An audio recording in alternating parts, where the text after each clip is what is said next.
Assalamualaikum warahmatullahi wabarakatuh. Sekarang kita masuk ke pertemuan 10. Semoga dalam keadaan sehat.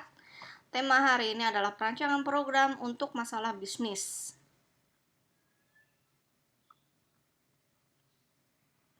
Ini adalah yang akan kita bahas, teknik perancangan file, database, dan seterusnya. Lalu ada kasus. Nah, awal kita membuat suatu aplikasi, entah itu aplikasi Android, aplikasi web, dan sebagainya, itu harus yang perhatikan adalah data. Pada data kita harus tentukan di sini menentukan banyaknya jumlah kebutuhan file yang akan kita gunakan dalam program. File apa saja atau data apa saja, tabel apa saja yang berhubungan dengan sistem tersebut. Lalu kita tentukan parameter file yang akan dibuat. Nah, ini contohnya. Saya dalam menentukan jumlah kebutuhan file, kita biasa gunakan adalah XMPP ya. Nah, biasa gunakan adalah XMPP di sini. Seperti biasa hubungkan terlebih dahulu.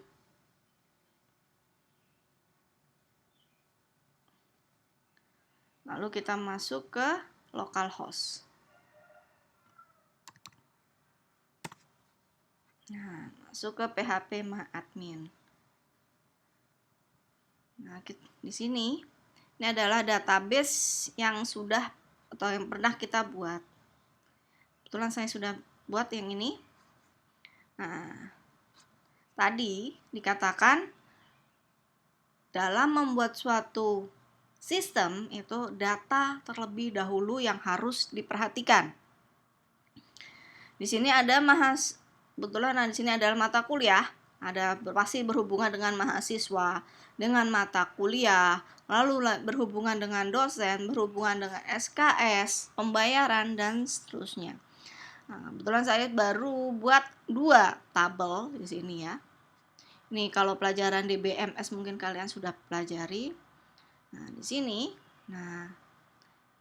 setelah menentukan tabelnya, apa yang harus kita buat?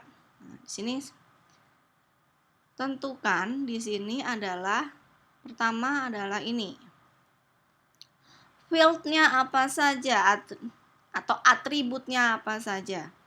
Lalu tipe datanya, ini metadata, disebut sebagai metadata. Ini jangan lupa size-nya ini berapa di sini. Seperti itu. Ini adalah tipe datanya yang harus dicantumkan. Setelah itu baru masuk ke nama datanya. Nih nama saya. Ya, saya lanjutkan.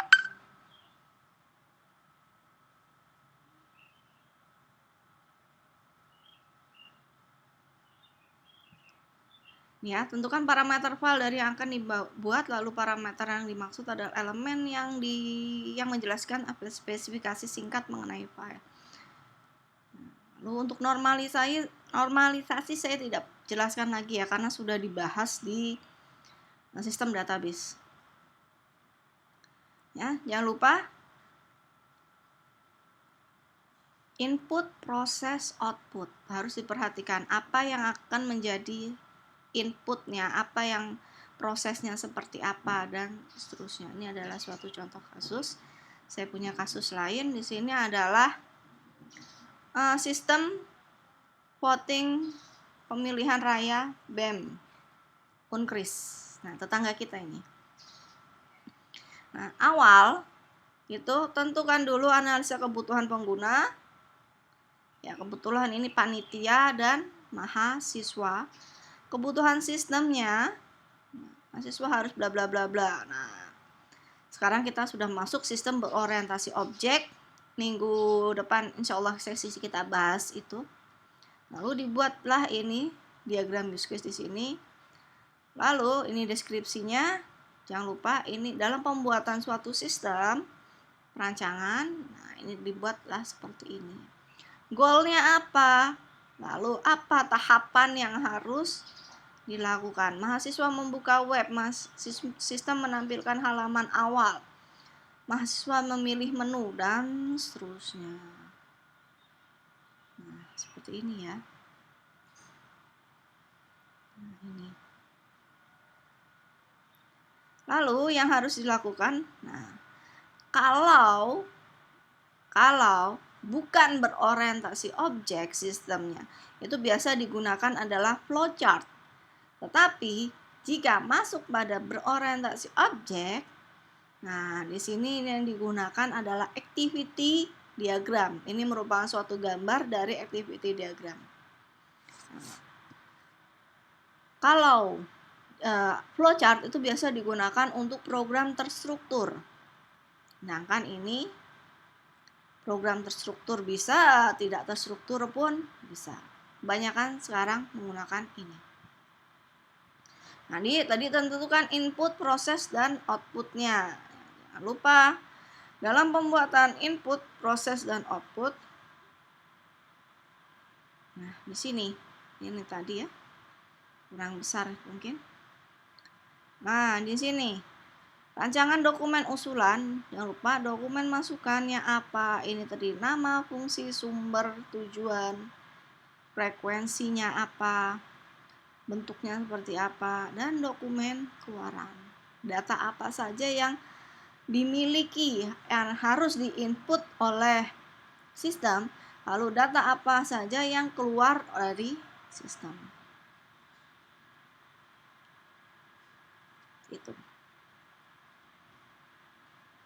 Ini tadi ya metadatanya sudah kita bahas. Sedangkan ini adalah total dari panjang ini. Jadi kalau yang punya saya tadi mana ya? Ini berapa? 12 tambah 20 tambah 20 40 62 62 ya. Nih, kalau punya saya di sini 62. Nih, 80 dari mana? Seperti itu. Kalau ini belum sampai 80 ya. Oke. Parameter file, tentukan nama filenya, akronimnya, kode file. Akronim adalah nama yang dibuat untuk menunjukkan file disimpan dalam tabel database. Kode database adalah nama yang dibuat pada saat file digambarkan dalam bentuk diagram.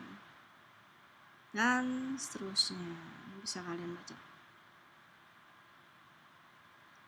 Lalu, buatlah diagram HIPPO.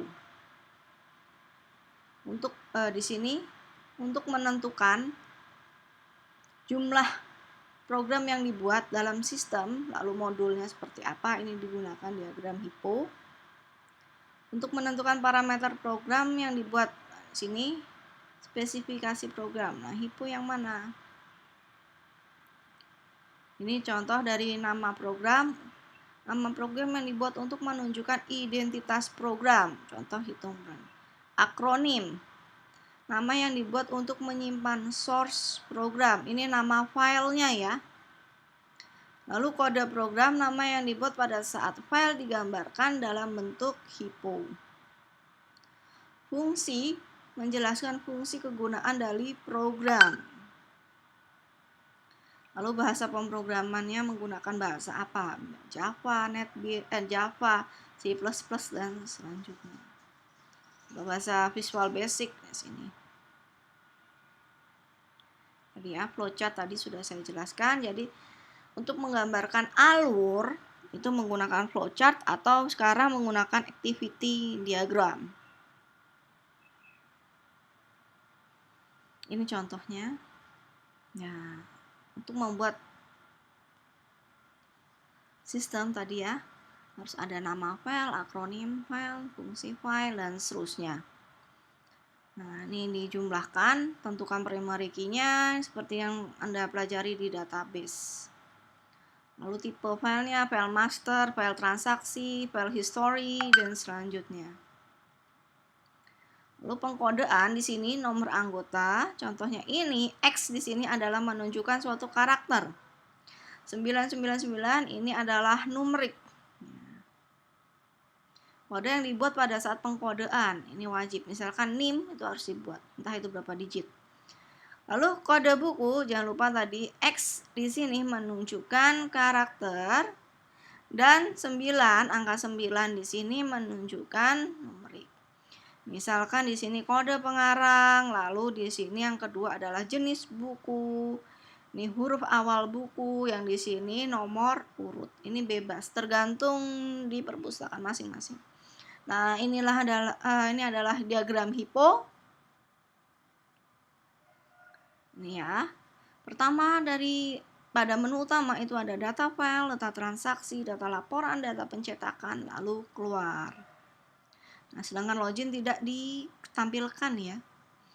Ini data file, di sini ada data anggota, data buku, data user, sedangkan transaksi ada pilihan peminjaman dan pengembalian, data laporan, ada laporan anggota buku, laporan peminjaman, laporan pengembalian, pencetakan, cetak anggota, dan cetak laporan. Yang tadi dideskripsikan. Nah, ini spesifikasi filenya, nama file, dan selanjutnya. Ini flowchartnya ya. Jadi yang harus dibuat adalah flowchart login, menu utama, anggota, buku, per user. Untuk activity diagram itu tidak harus banyak ini ya. Nah, ini untuk flowchartnya. Oke. Ini latihannya. Perancangan program berorientasi sistem menggunakan teknik perancangan database adalah spesifikasi file. Di bawah ini adalah akronim file. Database adalah ini ya. Ini ada extensionnya beda ya.